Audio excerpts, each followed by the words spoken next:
something's amiss. The last few weeks have been quite the anomaly. The roads are scarce, eerily quiet, the machinations of an eldritch infection well underway. My investigations have turned up empty. It's difficult to ascertain anything when confined within the boundaries of one's own estate. Leads are turning up dry.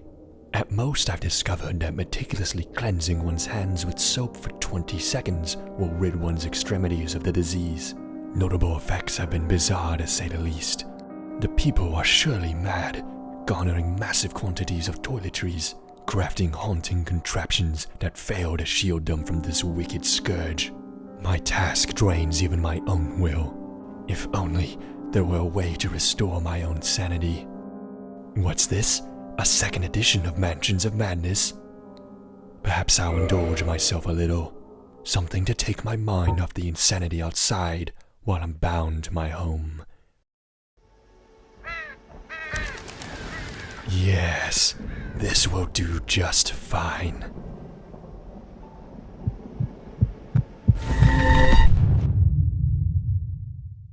Before we move on, we got timestamps in the description below if you ever want to use them.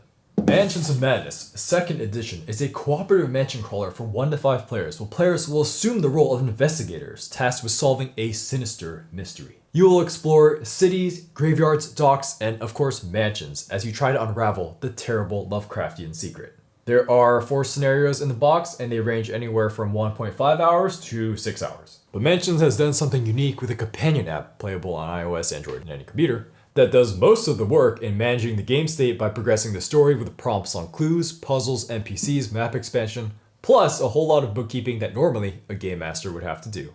Like, oh my god, this app just saves so much time with setup and helps cleanly navigate your investigation team in this incredibly immersive Lovecraftian game. Okay, component summary time. Since Daniel's not here because of the lockdown, I'm just gonna do it by hand. Okay, we got the app, double-sided map tiles, map tokens, clue tokens, faceless NPCs, and then we got the faced NPCs. We got the monster stands, monster minis, we got the 5d8s here, monster markers, health and fire tokens, the investigator minis, the investigator cards, all the spells, insanity cards, conditions. These are health damage cards and these are horror damage cards. These are the unique items you'll find like evidence and keys to get indoors. Last but not least, we got the 2 rulebooks.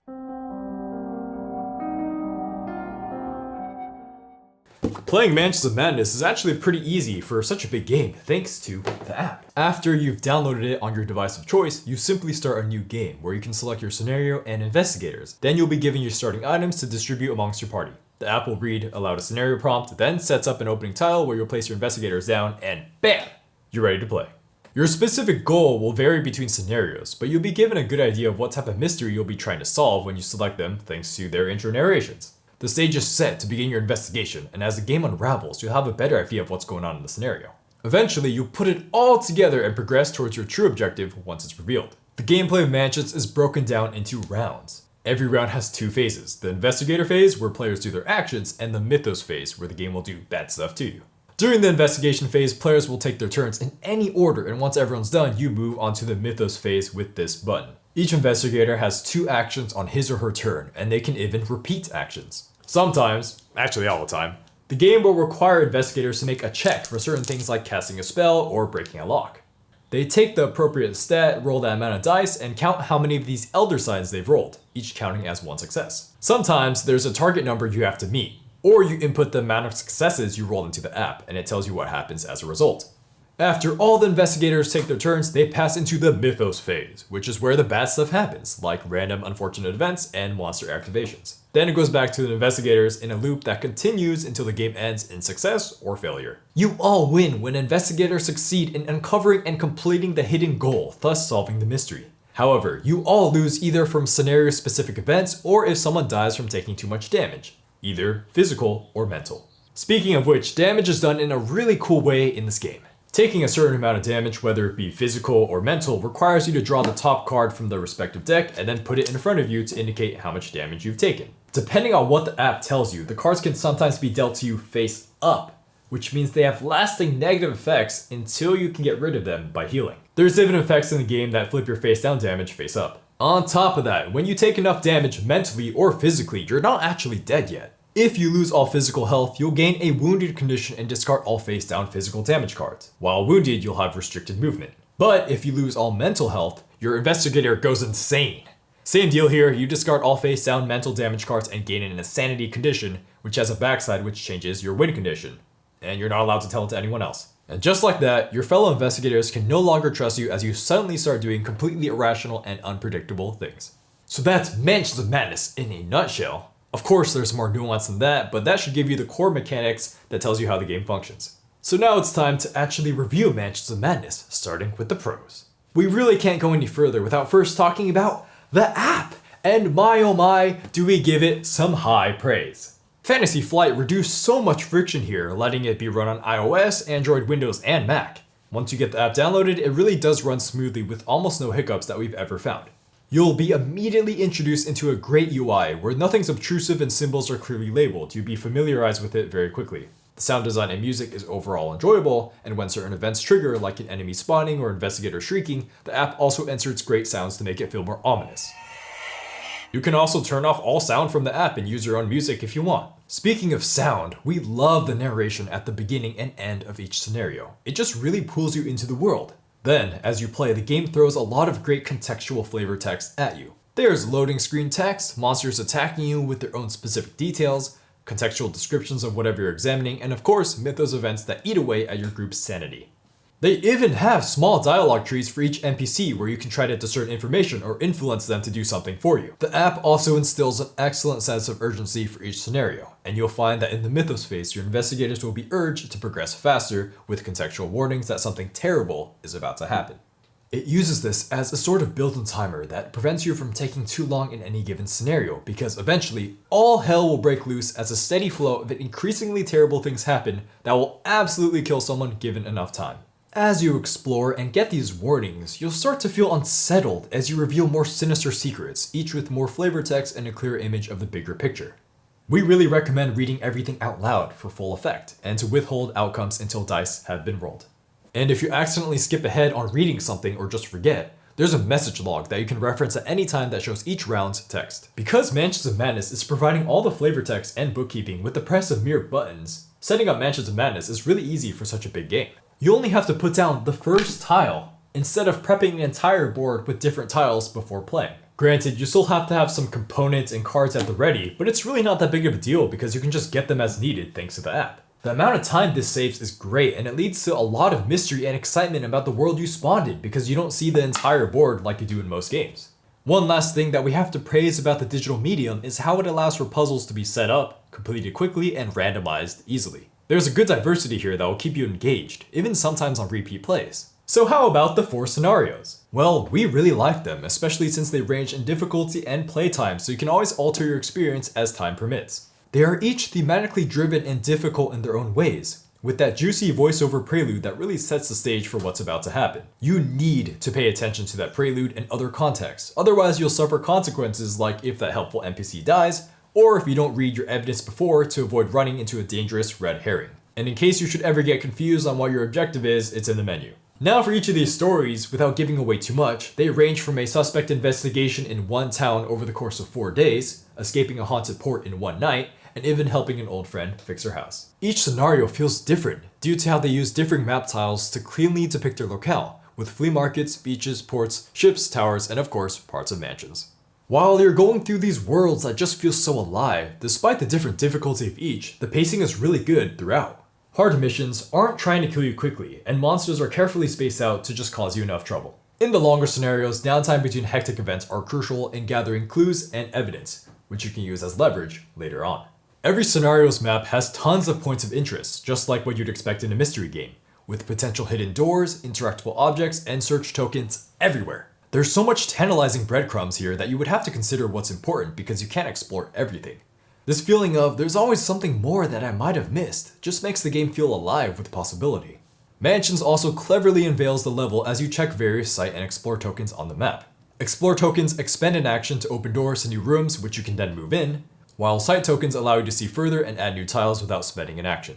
The game makes this distinction to help give more flavor when exploring, and this nuance absolutely affects how new tiles are revealed and how you interact with what's uncovered.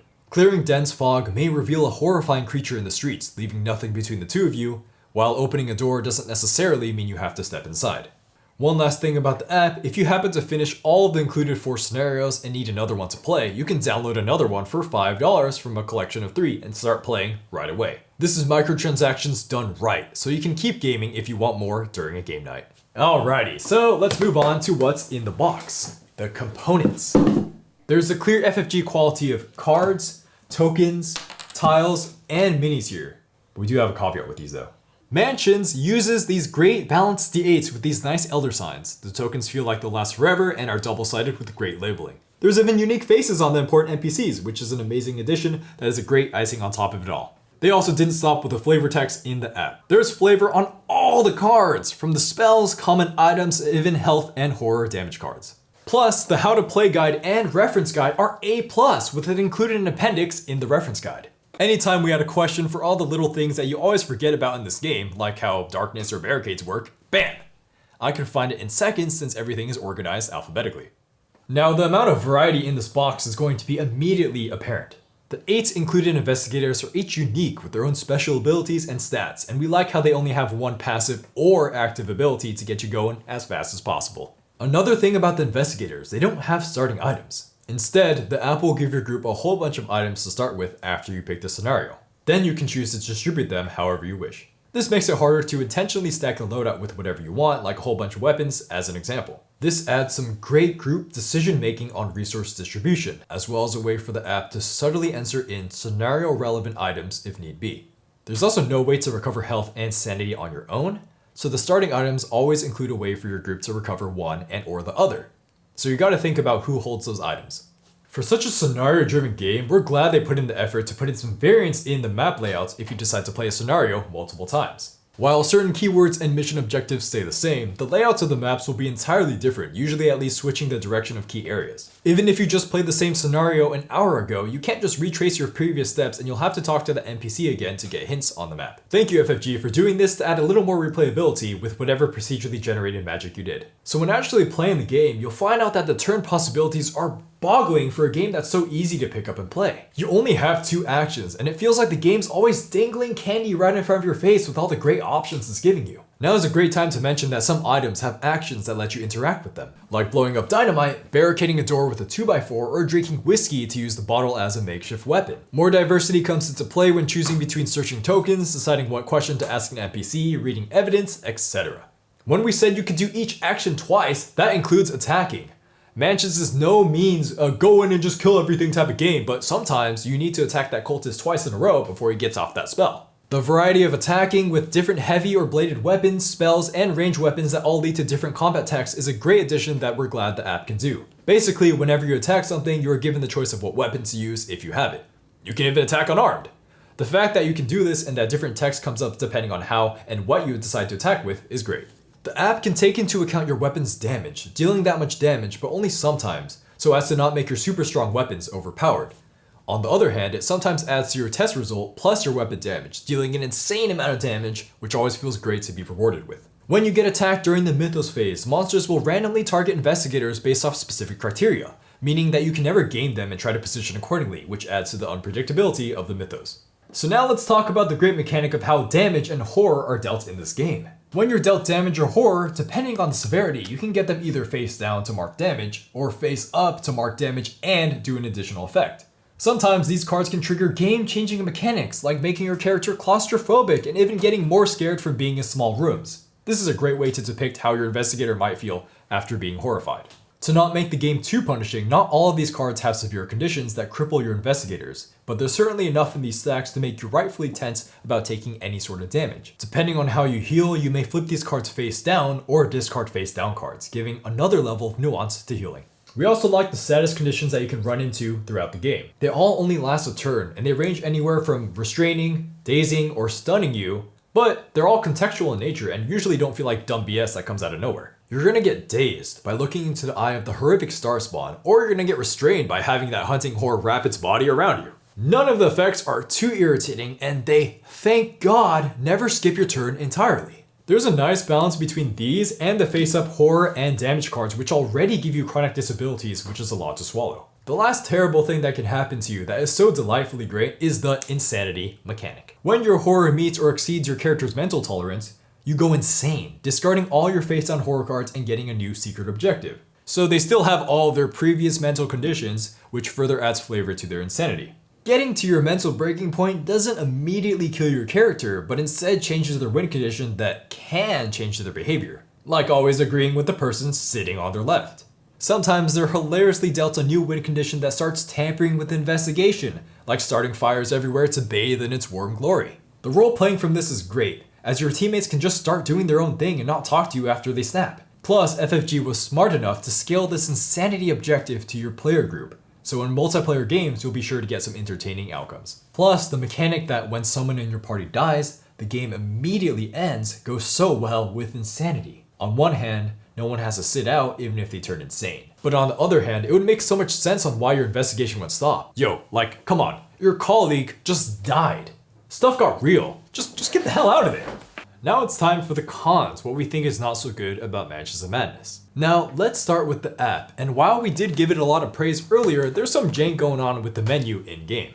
The biggest gripe we have with it is that it's just way too easy to accidentally end the game when an investigator is eliminated. They give you a weird prompt asking you, "Are you sure you want to end the game?" And then saying that there should be one more round of investigators' turns before you end the game. So you press end game thinking that it was intended to be pressed immediately once someone dies, but it actually just ends the game on the spot with no way to undo your game end. It just plays the failure prompt and returns to the home screen. They need an additional confirmation here. God, it happened the first time we played and we felt like we got cheated out of winning, and it happened again when I was testing it solo years later. This might sound like a really stupid user error on our part instead of the app's fault, but the button is misleading because it's directly underneath another button that says end game. So you wouldn't think that the two do the exact same thing. Perhaps this wouldn't even be a problem if the game were just to autosave constantly instead of only manually when you press save and quit. Other things regarding the menu layout, the message log. While we did praise this earlier for letting you keep track of text throughout the rounds, it doesn't provide any map visuals, which is annoying if you miss a monster, item, or barricade placement. And what makes it even easier to miss these placements is that the continue button is deceiving on a computer. If you click anywhere, not just the continue button, it'll move on because it was designed for a touchscreen tablet. Gosh, I really wish there was an undo button for times like these. And for the flavor text on the app, yes, it does have a lot. But there were some times when multiple horror checks were performed on a monster and the exact same horror check came up twice in a row. This is because every investigator within range must do their own horror check. So if there's a monster in the room with 4 investigators, they end up going through all the possible checks extremely quickly. This kind of throws you out of the experience, and they could have just either added more unique horror checks per monster or have all the checks for one monster just be the same prompt so you don't cycle through all of them as fast. And while the app does do a lot of good bookkeeping, we're disappointed that it just didn't do a little more, especially when it came to the darkness and fire mechanics. We wished they at least marked the live map with them and provide detail on how they worked. Not a huge deal because these are so good, but it definitely would help smooth the game in those epic moments when these mechanics tend to come up. On to the most popular complaint about this game, which is the monster stands. Yes, they are universally considered bad, with the monsters always falling out of these clunky plastic things. I made the mistake of gluing in a couple and one of them even just snapped off the base. So this guy, whenever we play, just has to be lying down. We think that the minis are just meant to push in and out of the stands every time you play, but that's seriously such a hassle, especially with some miniatures not being the strongest structure to push plastic onto plastic every time you play. Yeah, just be careful with the minis and the stands. So while playing, you'll notice that the mini stands can also take up a lot of real estate on the board for just one monster, which is annoying. Now, we own first editions of Mansions of Madness, which actually ports over to this game. So the second edition copied the first edition system, and we noticed that Fantasy Flight just kind of shot themselves in the foot here. Because they didn't want to invalidate customers' purchase of first edition that came with this terrible stand system, they went ahead and recreated it in second edition. We wish they didn't do this copy of first edition to second edition even when we own first edition, because a new system of minis would just greatly enhance the experience. During gameplay, you'll have to pick up the monster stands to see their stats for breaking barricades, but then the minis just fall out of the stand. For a game where the app is already doing so much bookkeeping for the monster's attacks, health, and evade checks, why not do more and do barricades so we don't have to keep looking at the bottom of the things so the fragile miniatures fall out? So when fighting the monsters, we really like the variety in which you can attack, but after a couple games, we realized that attacking unarmed just seems way too strong for what it is. Oftentimes, it'll be stronger than attacking with a weak weapon, so that really disincentivizes us to make or find weapons unless they're obviously powerful, which feels thematically off. I shouldn't be able to constantly pummel hunting horrors and deep ones to the ground with my bare hands and just ignore a knife in my pocket. Like, come on a one-on-one fight with anyone, I would much rather have that knife to fight with. More annoyance with gameplay comes with player scaling. Yes, the box is advertised as 1 to 5 players, but in our experience, the missions are most realistic to win with 3 or more players. With more players playing, you'll just have more diversity in abilities and action selection with more investigators. Your team's actions will typically just make later actions stronger just by virtue of having more people to coordinate your wombo combos of killing monsters before they can attack or force horror checks. You always get the same amount of items regardless of player count, and the fact that you can evenly distribute items with actions on them in bigger groups helps. While the game is winnable at 1 or 2 players if people play multiple figures to get your total investigator count up to 3, it ruins the insanity mechanics because those need to be secret. What makes it even worse playing at 1 player while already being weaker than usual is that about half the insanity cards are so hard to complete you might as well surrender. This was a huge frustration, so if you want to house roll and take out the difficult ones for 1 player, we won't blame you. The last complaint about the gameplay that's a bit of a nitpick is the flat, non-negatable horror from hard monsters or late stage game events. This just feels really bad to play against, and we wish there was some way to negate these, such as a really hard dice roll or discarding certain evidence to ease some aggression. Instead, you just get slapped across the face suddenly. And while it might be balanced when these come up at an appropriate time, except for one scenario, it just feels frustrating to play against. Okay, now that's all we have for the gameplay, and so let's move on to the general components. The map tiles, despite looking and feeling really good, are not the most well organized, and maybe we're spoiled by Gloomhaven, which has a number system which makes it really easy to store and find tiles during gameplay. We find ourselves constantly searching stacks of tiles 2 to 3 times during gameplay, and it doesn't help that the text on them is pretty small. And for the last con, yes, FFG, you have amazing components, and yet again, no way to store them! And I know you can't do it for Mansions because you've done it in TI4, which is a bigger game than Mansions. So yeah, you'll need at least a Plano box or a bunch of small plastic baggies to store all the cards and tokens that come in the game. We didn't cough up the money for any third-party storage solutions and instead just store everything in this Plano box, and then we just dump everything inside that box. And because we've done this so many times, some of the miniatures are now bent in weird ways. Yeah, an included storage solution would probably drive up the MSRP beyond $100, so that's frustrating, but understandable. And now it is time for scoring. Here at Shelfside, we rate things a little differently since there's 2 people running the channel. First, we're going to give you the recommender score, which is how we try to evaluate the game as objectively as possible by weighing the aforementioned pros and cons. Then, the 2 of us are going to give you our own personal scores, which are our own opinions about the game. Mansions of Madness is going to get an 8 out of 10 from us. It delivers an excellent Lovecraftian experience with a clean digital integration. You'll find yourself being able to quickly jump into the game and be drawn in by the excellent sound design, ease of mechanics, and the different scenarios with their own contextual events you'll witness as you investigate each story's terrible truth. Mansions even goes above and beyond for some things, like having dialogue trees, providing flavor text to your attacks with different categories of weapons, changing the maps on repeat plays, and giving hilarious conditions from horror and damage you'll take. Of course, we can't forget the insanity mechanic, which can completely change victory conditions when your investigator goes past the breaking point. The app never goes over the top in managing the game, and instead takes a more bookkeeping role while you'll spend your majority of the time huddled around a table, moving monsters, placing clues, and deciding what to do with that weird hint you just got. There's of course some minor gripes that we have with games such as the monster stands, poor scaling for lower player counts, and some rough edges with the app that wouldn't take too much effort to smooth over. However, these critiques absolutely don't detract from the sheer thrill of a first playthrough because Mansions of Madness provides some of the strongest novelty experiences out there. As you play dozens of hours, you may start to realize that on repeat plays, some character motivations don't make the most sense. A certain symbol always is going to look a certain way, and that piece of horror text that was just displayed is going to be displayed multiple times in a row. However, this is to be expected from multiple playthroughs of the same mystery, since some aspects are bound to become thematically weaker thanks to prior knowledge.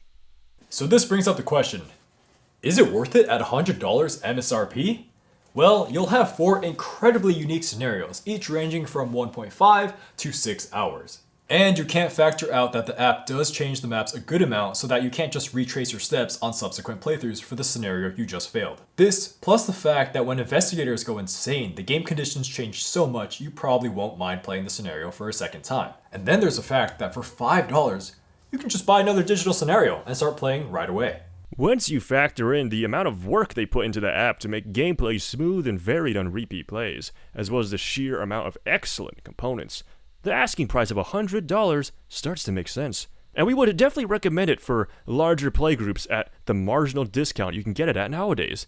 In terms of solo play or couple play, we would be careful here, because you're going to be really missing out on a lot of those cool insanity mechanics if you only have 1 or 2 players. Not to mention, the game is just so much harder to beat with fewer investigators. One more thing to point out is that you don't want to play this game just to try hard, and you'll get frustrated as you witness the mechanic of insanity as your fellow teammate might be trying to screw you over now. The game invites you to take on the beauty of tragic epic endings where the investigators might be one move short of stopping a terrible occult ritual. Mansions definitely benefits for a more casual mindset where you just strap in for a hell of an experience. Not saying you shouldn't try to win while playing, but we're absolutely encouraging you to just revel in the mystery and the story it brings. RPG players of any kind and Lovecraft enthusiasts will wholeheartedly love this experience, with such minimal setup and no preparation required. But even if you don't know anything about Lovecraft, the game is presented so well that it's easy to just jump right in. So because everything, from the setup, mechanics, to how the app works, it's all so easy to understand, this game is going to be perfect for newcomers who want to see what board games are all about. Or maybe even as a family game, as long as you're okay with your family witnessing a slimy deep one's gore being smeared on the wall. Granted, I probably wouldn't buy this game to give to my family, but I would 100% invite them to play with me. So it's FFG, so of course we have to talk about expansions, and if you have the money, there's so much to explore here. There's 5 out right now at the time of this review, each with 2 to 3 investigators, new scenarios, and sometimes a new mechanic altogether. There's no worries about having enough content to explore in Mansions of Madness. My personal score for Mansions of Madness is going to be a 9 out of 10. Yep, I think it's excellent. Yeah, there are things that I find annoying, like that one time I got kicked out of the game while playing solo, or even these disgusting monster stands. So getting that out of the way, the game is just amazingly fun with friends, and it's definitely one of those the more the merrier types of things. The downtime will never be that bad, because there's always just cool stuff happening. And your group will be entertained by interactions with everything, whether it be amongst themselves, with items, or with the story. Daniel and I played Mansions of Madness First Edition in high school, and I played as a Dungeon Master. And the way the game is set up is that the Dungeon Master has to spend about 20 to 30 minutes setting up each scenario before you play. We actually enjoyed this game despite its imperfections, namely me holding back as a Dungeon Master because the game's unbalanced. But we thought it had promise, with the way the investigator's goals are hidden, the way the story unravels, and the puzzles. So when 2nd edition came out, we were like, oh, all our prayers have been answered. It doesn't have a Dungeon Master, and the app gets rid of all the tedious setup.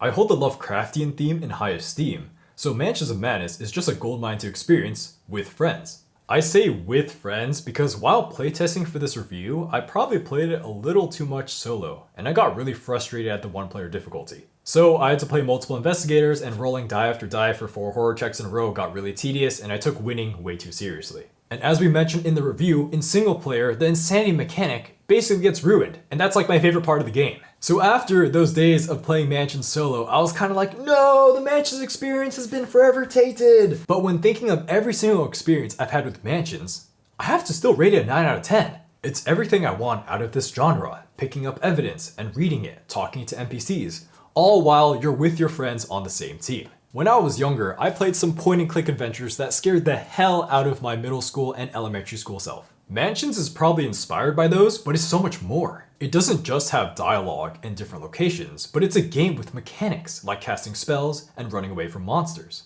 If I could give my 12-year-old self Mansions of Madness, I'm pretty sure I would ask for a new expansion every single birthday. Besides this group mystery element that's all automated, the best part of this game is probably the semi-cooperative element that kicks in once people start going insane. The sane investigators are arguing among themselves about what to do now, and then that crazy guy in the corner is just setting fires and laughing.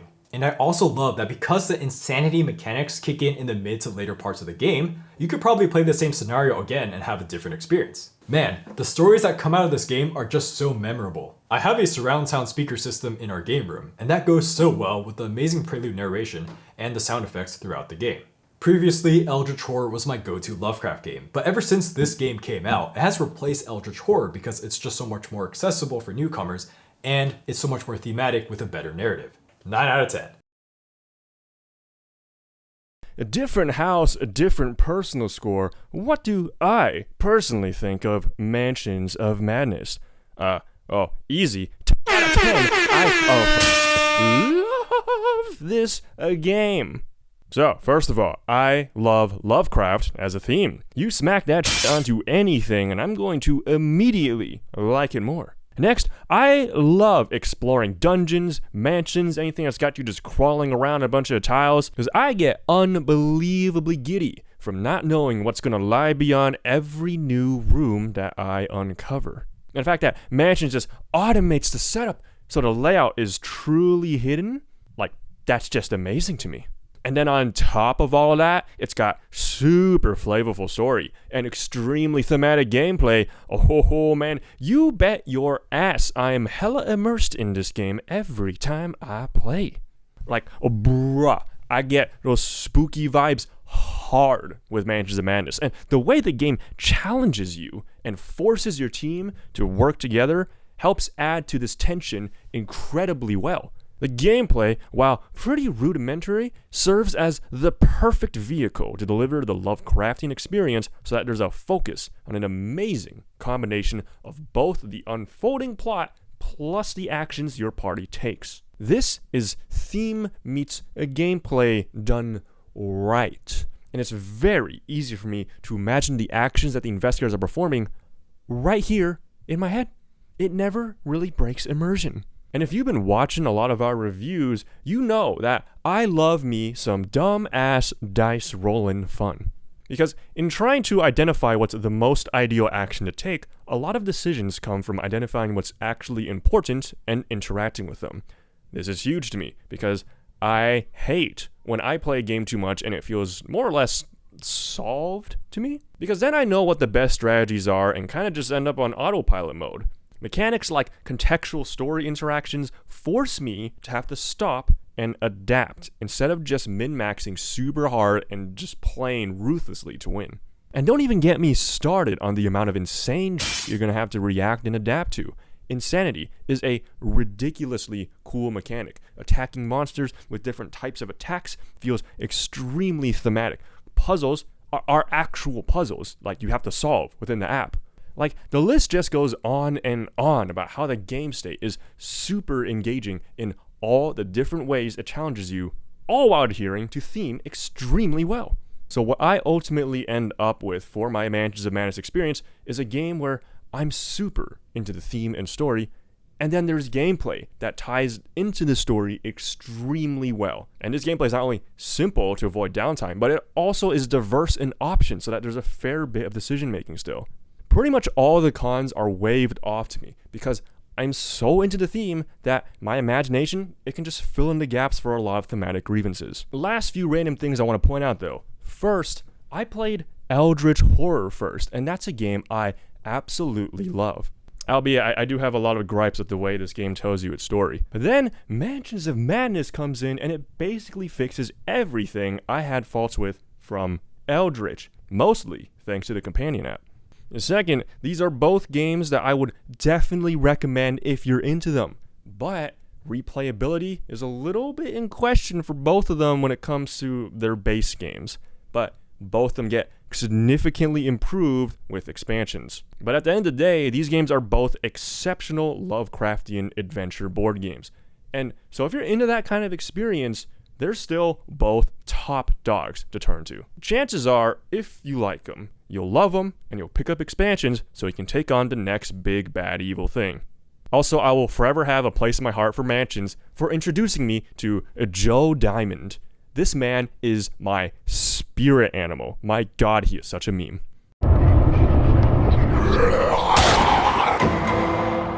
Mansions of Madness 2nd Edition is absolutely an app-driven board gaming experience done right for larger playgroups. Expect to be debating with your friends about what door they should open, which tome they should read, or even what move to make in the in-app puzzles. There are 4 highly story-driven scenarios that you can replay after the amazing novelty wears off, and we have to give them props for trying to keep it fresh with the variance in map setup and abundance of flavor text. The mechanics of insanity, face-up mental and physical damage, and even NPC dialogue trees are really impressive, making the world feel saturated with mystery and life. In conclusion, we have to praise Mansions for being an amazing accessible experience where the app does all the heavy lifting and you just strap in for the crazy Lovecraftian ride. Well, that's going to be it for us here at Shelfside for Mansions of Madness. Please let us know if there's any games you want us to review next. But yes, again, comment, like, and subscribe. All that stuff is down there. I'll see you guys next time. Bye-bye.